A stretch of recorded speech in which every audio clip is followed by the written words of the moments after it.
with the World Series champ. What's the secret to winning online poker tournaments? This is maybe the hand I'm the most questionable about.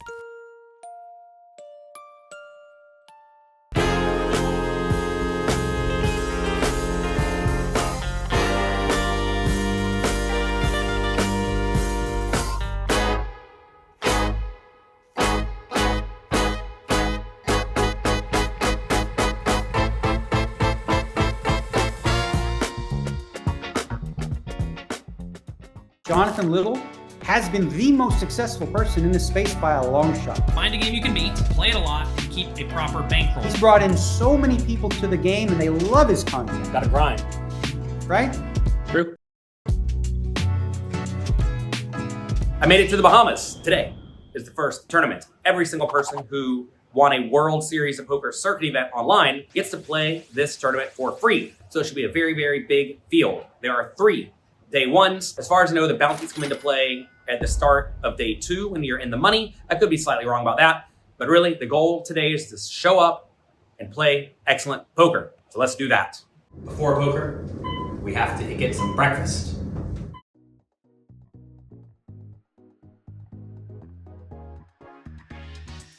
Breakfast of champions. Let's go battle.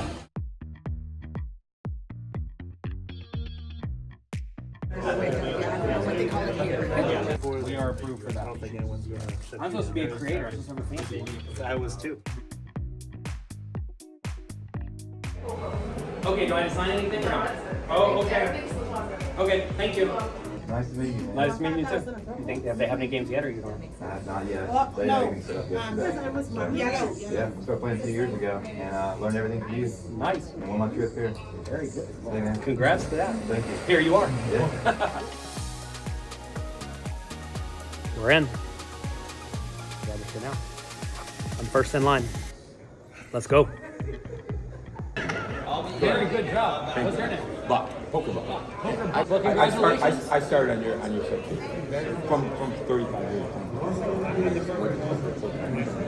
Because of your side. Well, good job. Good luck. See you later.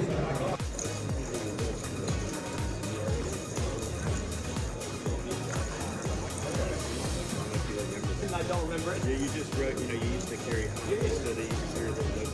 You're on my phone now.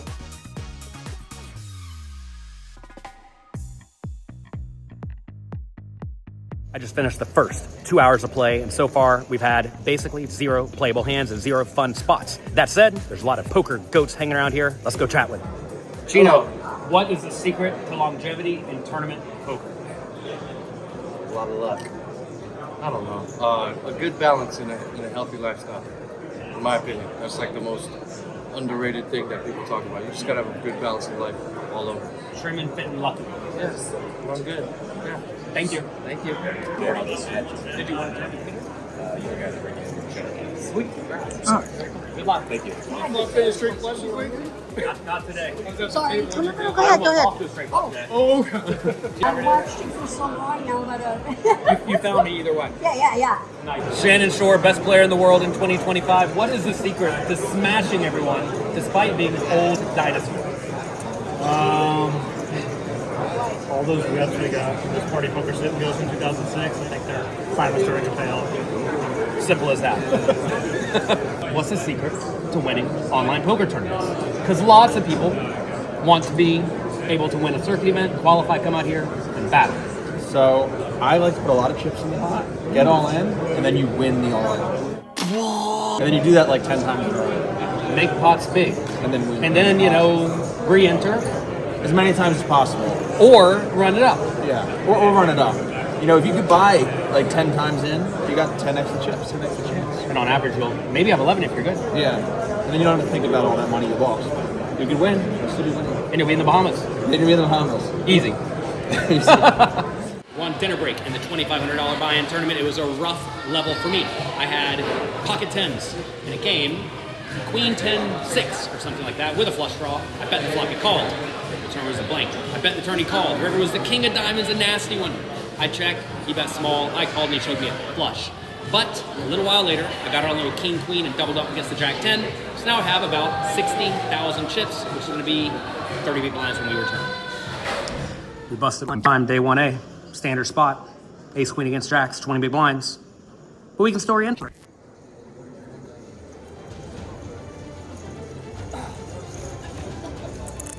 Was that all in truth? Yeah. Practicing. They busted me again. We're 0 for 2. We got an ace-10 suited against queen jack suited for about 17 big blinds.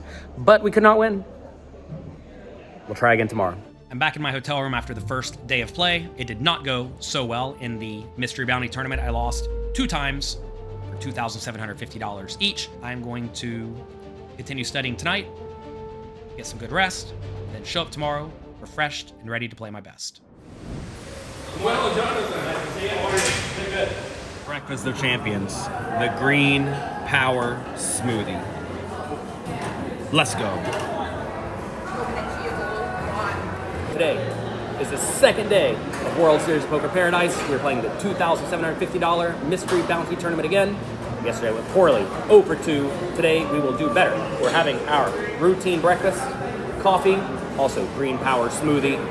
We'll be ready to go very, very soon.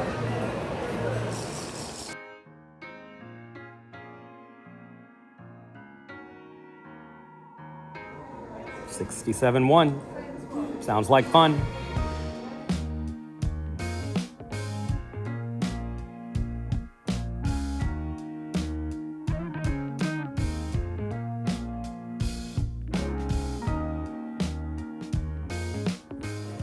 With the World Series champ, John's people, how are we doing? what is one piece of advice for a big field, kind of fast structured, $2,500 buy-in tournament? You're asking the wrong guy. I only win tournaments with 2-hour lowers. That's the problem. But again, I think at the end of the day, just try to find that mix of patience and aggression, and hope that when your luck streak comes, you take advantage of it and don't give it back like I did a little bit earlier. So, overall, I think that's the strategy, and yeah, just you can't win the tournament on day one, and so just try to bag as many chips as you can, and mystery bounties too. It's a new that's a little outside of my. You got to get some chips. You got to get some chips because you got to get some bounties, right? Mm-hmm. So cool. Good luck. That's the play. You too, John.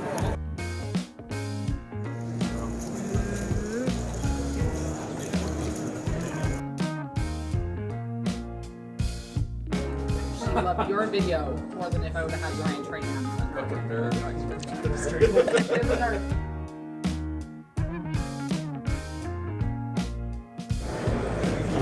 My name is Roger Ridge. I'm a poker coaching member, and I'm here with Jonathan Little. Yes. I satellited into this tournament, and really excited to be here and trying to enjoy myself and not be stressed. I'm very stressed. Don't be stressed. Chill out. We're just playing cards like every other time. And but yeah, it's because of you guys. Poker coaching has been great. Just amazing, awesome. Love Alexander Fitzgerald stuff, and there's a little on the aggressive side. Yeah.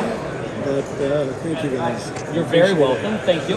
You enjoy the vacation. Don't be stressed. It's hard. I'm stressed. Just play good poker. We're just playing cards with friends. Yeah, I'm trying to think that way. That's all we're doing. And that's it. And I hope you win the tournament. Well, thank you. You're very welcome. All right. Nice to meet you. Thank you. Thank you.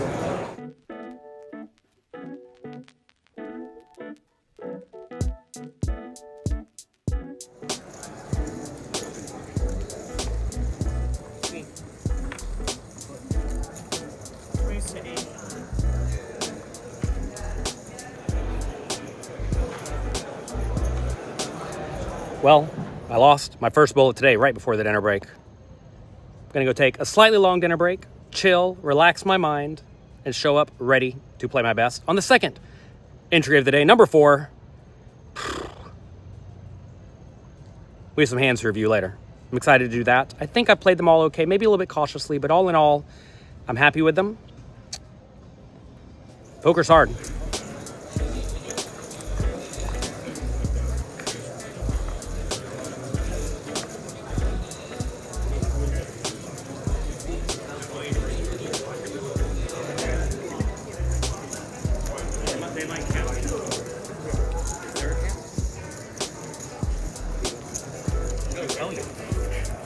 There's not. No cap? No cap. Less than 1.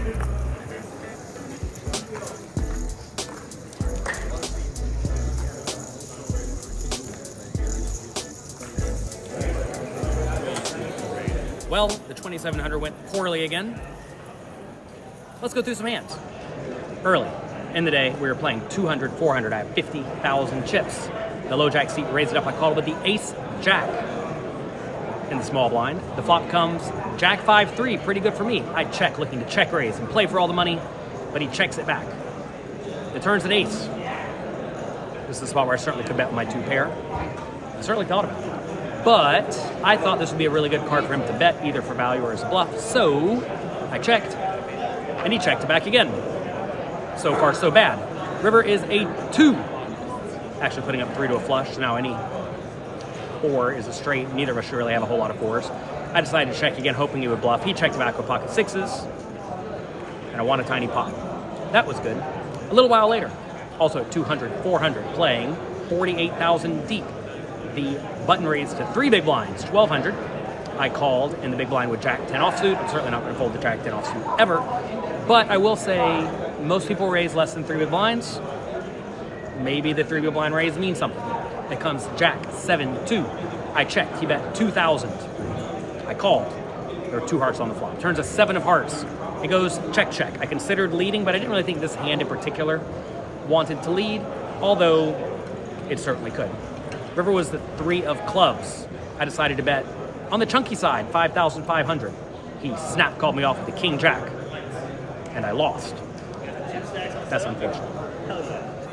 I had king 8 of diamonds, playing 80,000 deep at 2,000, 4,000. The hijack made it 8,000. I was on the button called, and then I called in the big blind with the king 8 of diamonds. The flop comes 10-7-3. 2 diamonds. I have the flush draw, king high, and backdoor straight draw. I checked. The hijack then bet big, 14,000. Thought he had something good. The button then made it 30. I thought he had something good as well. But it did not matter to me. I had the king 8 of diamonds for the flush draw. You do have to be concerned you're going to be against the ace high flush draw on this spot because both players will have lots of those. But I was playing relatively shallow, 20 big blinds deep. I decided to push it all in. Both players called me. The first caller had pocket 7s for a set. The second caller had 10-8 for top pair, no kicker. I made a flush, but lost to a full house. That was the end of me. That's the end of day 2 of the World Series Paradise. Tomorrow is the $52,000 buy-in Triton Turbo Tournament. It's a one-day tournament. I'm going to do my best. If I happen to bust early, I may enter the 2,700 again. Hopefully it does not come to that. So far, it's been a rough trip. Look, in reality, I probably had like a bottom 20% run of pre-flop starting cards, and then from there, nothing has happened. Sometimes that's how it's going to go. Enjoy the experience. Day 1B of the $2,750 tournament did not go well. We played it 2 times. We lost it 2 times. I'm generally happy with my play so far. The problem, though, is that I simply have not gotten all that many good pre-flop starting hands, and on top of that, they haven't won. And when that happens, you're not going to win. That said, I always make a point to try to study after each day of play. I try to run my hands through PEAKGTO, and that's exactly what we're going to be doing here. Here's a spot where I was really considering on the river if I should have overbet all in or just bet merely quite big all in. Or quite big, right? I have the ace of diamonds, 9 of hearts. This is maybe the hand I'm the most questionable about today. I raised super aggressive loose player in the big blind, called. The flop came 8 of spades, 3 of clubs, 2 of clubs. My opponent checked in the big blind, and this is a spot where I have to presume I'm usually going to be betting the flop, but with my ace-9, I opted to check it back. And the reason I'm checking back here is because I really don't want to face a check raise with my ace-9 from my loose aggressive opponent in a spot where if I can check back on the flop, I can very reasonably call the turn and the river with just ace-high, thinking my opponent's going to attack my obvious weakness. Whenever I'm playing against loose, aggressive, badly opponents, I'm very inclined to check it back the flop with marginal made hands, especially if I don't want to get check raised. And right here with my ace-9, I definitely don't want to get check raised, so I let it go check, check, and with my hand, we are checking it back in GTO world about 37% of the time, so that makes me feel pretty good about my play in general. The turn was the ace of spades putting up 2 flush draws. My opponent checked again. And now I decided to go big. I decided to bet the size of the pot. And that is not what GTO does in this spot with the ace-9. With the ace-9, it's betting pot a tiny fraction of the time, but it's mostly going for the 25% pot size. I think in game against my loose, aggressive, badly opponent, this is a perfectly fine spot to go big because they're going to think I am viewing this turn card as a turn that is clearly very good for my range. They may think I'm going to bet this turn close to every time, even though in GTO world I should be checking at about 58%. So I like betting big in this spot because I do think a lot of the loose aggressive badly players will view this naturally as me potentially trying to just steal the pot. And my plan is to bet on a lot of safe rivers. The river was a very safe river. It was the ace of hearts giving me trips. I checked. And then I had to decide, in this scenario, should I check, which I'm never going to do? Should I bet small, like half pot, which I'm also never going to do? Should I bet something like pot, or should I rip it all in for about 2.3x pot? And in this situation, the pot was about 16,000, and I decided to go for pot with my ace-9, and it turns out that is the size that it uses. If I had a slightly better hand, though, like ace-jack or ace-queen, the all-in size is used. So I'm glad I found the GTO size in this situation, and, it makes me quite happy because I was sitting here very much considering, should I jam or should I bet only half pot, or only pot, which was about half my stack. Now, that said, if I do think my opponent's going to call too wide against a shove, then I should just put it all in. I do think, though, in live poker, especially in tournaments that are maybe prestigious to the opponent, I didn't necessarily know who my opponent was in the scenario, but if I think this is a tournament that he's viewing as very important, as a lot of people were in this $2,700 tournament because a lot of people satellited in or won their way in from winning a World Series circuit event, they're not just going to try to hero call it off early in the tournament. So therefore, I think the pot size is even better. But if you do think your opponent's going to be calling off far too wide, then definitely go for the jam. So, looking through PEAKGTO, all in all, I'm pretty happy with these plays. I probably should have made a bet on that river with the ace-jack hand, but besides that, I'm pretty happy with the play in these hands, which were all the ones that I thought were potentially close. So, what is next for me? Tomorrow is the $52,000 buy-in Triton Turbo Tournament, and then, after that, is a $100,000 buy-in Triton Tournament. I'm going to do my absolute best in those. Thanks for watching. If you enjoyed the video, click the like and subscribe button, click the notification bell. Please, please, please tell your friends about this video blog. It takes a lot of effort to put together, but I hope you enjoy it. Good luck in your games. Have fun. And next time we play your entry tournament, I hope you don't torch 4 buy-ins like I did.